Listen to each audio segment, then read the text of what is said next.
Hello, students. Welcome to the journey of learning English. And today's topic is Indian weavers. भारतीय बुनकर या इसको हिंदी में जुलाहा या बुनकर जो कपड़े बुनते हैं उनके बारे में ये वर्णन किया गया है इस पोएम में. This poem is composed by Sarojini Naidu, the Nightingale of India. Bharat की बुलबुल इन्हें कहा जाता है, सरोजिनी नायडू को, और इन्हीं के द्वारा यह पोएम लिखा गया है. और ये क्लास 6 JCERT डेजी बुक का इंग्लिश का चैप्टर है और इसको और भी क्लास में पढ़ाया जाता है, 12 में, 10th में, JCERT NCERT इस सब में इसका वर्णन रहता है इस पोएम का. ये बहुत ही इम्पोर्टेंट पोएम है. हम लोग आज इस पर डिस्कशन करने वाले हैं. बच्चों आप लोग ध्यान दीजिए. बिफोर यू रीड क्या कहता है, what kind of clothes do you ever what kind of clothes do you wear during festivals. यानी त्योहारों के दौरान आप कौन से कपड़े पहनते हैं, किस तरह के कपड़े पहनते हैं. Clothes are an important parts of our daily life. हमारे जीवन के अभिन्न हिस्से हैं, महत्वपूर्ण हिस्से हैं डेली दिनचर्या के ये कपड़े. We wear clothes of different fabrics. अलग अलग तरह के कपड़े हम लोग पहनते हैं, अलग अलग स्टाइल के, डिफरेंट सीजन में पहनते हैं. स्पेशल क्लॉथ पहनते हैं, अच्छे अच्छे कपड़े पहनते हैं, खास कपड़े पहनते हैं, और स्पेशल ओकेजन में, स्पेशल खास अवसर पर खास कपड़े पहनते हैं. Yet do we ever think about those people who weave the fabrics for us. क्या कभी आपने उन लोगों के बारे में सोचा है जो हमारे कपड़े बुनते हैं.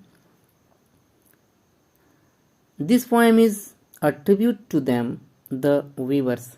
यह कविता जो है खास करके वीवर्स, बुनकरों को समर्पित है और उसी को श्रद्धांजलि स्वरूप इसको कंपोज किया गया है. तो सबसे पहले यह जान लेते हैं कि इस पोएम में क्या खूबी है. यह जीवन के 3 महत्वपूर्ण हिस्सों को वर्णन किया है, रंगों के द्वारा, कपड़ों के द्वारा और समय के द्वारा, मौसम के द्वारा. तो सबसे पहला हिस्सा जो है लाइफ का वो है चाइल्डहुड, और दूसरा हिस्सा जो है वो है एडल्टहुड, और तीसरा पार्ट जो है लाइफ का वो है डेथ यानी मृत्यु. तो स्टार्ट करते हैं पहले पार्ट से हम लोग. हाँ, सबसे पहले यह जान लेते हैं कि वेवर्स जो बुनकर है, यह कवयित्री जो सवाल के रूप में बुनकर से पूछती है तो जवाब वो क्या देते हैं. और इसी तरह से ये तीनों हिस्सा जो है, पार्ट 1, पार्ट 2 और पार्ट 3, यह प्रश्न और उत्तर के रूप में डिस्क्राइब किया गया है. प्रश्न और उत्तर कवयित्री पूछती हैं, उसका जवाब मिलता है बुनकर के द्वारा. कवयित्री पूछती हैं, जवाब मिलता है बुनकर के द्वारा. इसी तरह तीसरे हिस्से में भी जवाब दिया जाता है. तो क्या पूछती हैं और क्या जवाब आता है, इसको देखते हैं इस पोएम में.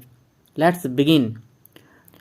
Viewers weaving at break of day. Break of day, यहाँ ब्रेक ऑफ डे का अर्थ होता है दिन की शुरुआत, यानी प्रभात. भोर के समय में ही बुनकर शुरू कर दिए हैं. तो वो पूछती हैं, weavers weaving at break of day, why do you weave a garment so gay. तुम सुबह होते ही क्यों बुनते हो अ गारमेंट सो गे. इतना खुशी के साथ, इतनी खुशी के साथ, गे का मतलब यहाँ होता है खुशी यानी हैप्पीनेस. इतने हैप्पीनेस के साथ तुम इस कपड़े को, गारमेंट मीन्स क्लॉथ्स यानी कपड़े को, क्यों बुनते हो या क्यों बुन रहे हो.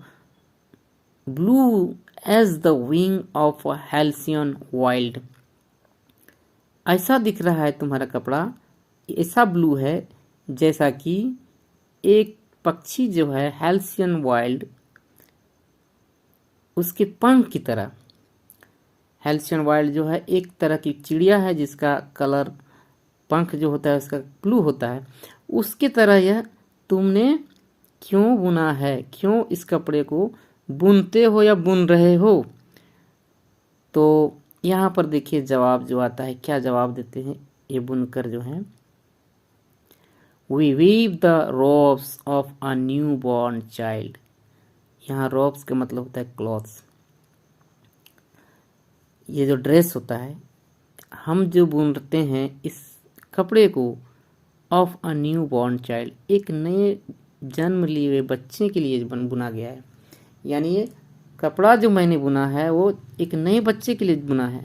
तो ये खुशी की, जाहिर है खुशी की बात है, जन्म लिया है वो बच्चा, इस धरती पर आया है, इसमें खुशी है, हैप्पीनेस है, और बहुत ही शानदार है यह पोएम का पहला हिस्सा। और दूसरा पार्ट जो है, दूसरा स्टेंजा ये कहता है, viewers weaving at fall of night, why do you weave, why do you weave garments so bright। weavers weaving at fall of night, रात हो गया तुम बुनते हो, क्यों बुनते हो, a garment so bright, इतना चमकीला, इतना चमकीला ड्रेस, इतना चमकीला कपड़ा तुम क्यों बुन रहे हो, क्यों बुनते हो, like the plumes of a peacock, like the plumes of the peacock. यहाँ प्लूम्स का मतलब होता है फेदर, यानी पंख, पंख की तरह, यानी मोर के पंख की तरह तुम इस कपड़े को बुन रहे हो, बना रहे हो, डिज़ाइन कर रहे हो। पर्पल एंड ग्रीन, जो कलर में पर्पल है और ग्रीन है, जिस तरह मोर के पंख जो होते हैं हरा और पर्पल का कॉम्बिनेशन होता है, उस तरह ही तुम इस कपड़े को चमकीला बना रहे हो और इतना शानदार बना रहे हो, क्यों बना रहे हो। कवयित्री का यह प्रश्न, और यहाँ जवाब देखिए जो वेवर्स हैं वो क्या कहते हैं, we weave the marriage veils of a queen, मैं एक रानी के लिए, एक दुल्हन के लिए दुपट्टा वेल्स बना रहा हूँ, जो माथे में कवर किया जाता है, इसको वेल्स कहते हैं। यहाँ पर घूंघट भी कह सकते हैं। We weave the marriage veils of a queen, मैं एक घूंघट बना रहा हूँ उस दुल्हन के लिए, उस रानी के लिए जो उसका शादी होने वाला है और वो जीवन में आगे बढ़ने वाले हैं बहुत उत्साह के साथ। तो इस पार्ट में जो है स्टेंजा का दूसरा पार्ट यह कहता है, खुशी के साथ साथ, हैप्पीनेस के साथ साथ, दुख के साथ साथ, खुशी दुख और दोनों का कॉम्बिनेशन है। यहाँ पहला हिस्सा जो है, पहला हिस्सा में चाइल्डहुड के बारे में बताया गया है, एंड दूसरा हिस्सा जो है एडल्टहुड के बारे में बताया गया है, यानी यहाँ बचपना है, यहाँ जवानी है। और इसका तीसरा जो पार्ट है, यह देखते हैं आगे क्या इसमें बताया गया है। यहाँ तीसरा पार्ट जो है, third part of the poem and the third stanza, viewers weaving solemn and still, बुनकर, बुनते हो, बुन रहे हो, सोलेम एंड स्टिल, इतना शांत और इतना गंभीर। What do you weave in the moonlight chill, moonlight chill यानी इतनी ठंड रात में तुम कपड़े बुनते हो, क्या बुनते हो, क्या बुन रहे हो, ये पूछा जा रहा है। आप ये कपड़े जो बुन रहे हो ये क्या बना रहे हो, कौन से कपड़े बना रहे हो। White as a feather, white as a feather and white as a cloud,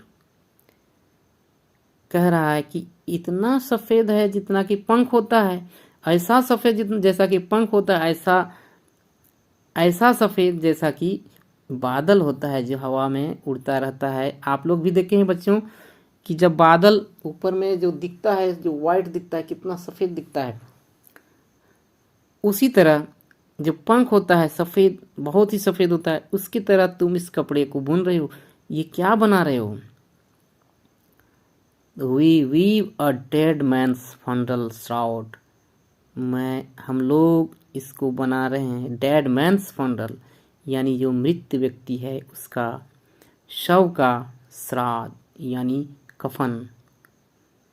शव को ढकने के लिए, उसको ओढ़ाने के लिए हम लोग इसको बना रहे हैं या बनाते हैं, डेड मैन्स फंडल श्राउड। तो ये लाइफ का जो है थर्ड पार्ट है, जीवन का तीसरा हिस्सा है, और इस बुनकर के माध्यम से इस पोएम को दर्शाया गया है सरोजिनी नायडू के द्वारा। इन्हें भारत की बुलबुल कहा जाता है। इनका जो पोएम है भारत में ही नहीं पूरे विश्व में पढ़ा जाता है और समझा जाता है। हमें यह समझना है इस पोएम के माध्यम से, इसका मेन थीम क्या है कि जीवन जो है एक पहिया है और इसको 3 स्टेज में होके गुजरना होता है लोगों को, और इन तीनों स्टेज का जो गवाही है, जो सबूत है, वो है बुनकर, यानी हर हाल में जो बुन के कपड़े देता है, या खुशी में हो या गम में हो या उत्साह में हो या जोश में, हर अवसर पे हर मौके पर ये कपड़े बुनते हैं। तो बहुत ही ब्यूटीफुल पोएम था। तो चलिए इसको यहीं पर समाप्त करते हैं। अगला पार्ट होगा जो इसका प्रश्न और उत्तर होगा बच्चों। Bye, take care, thank you.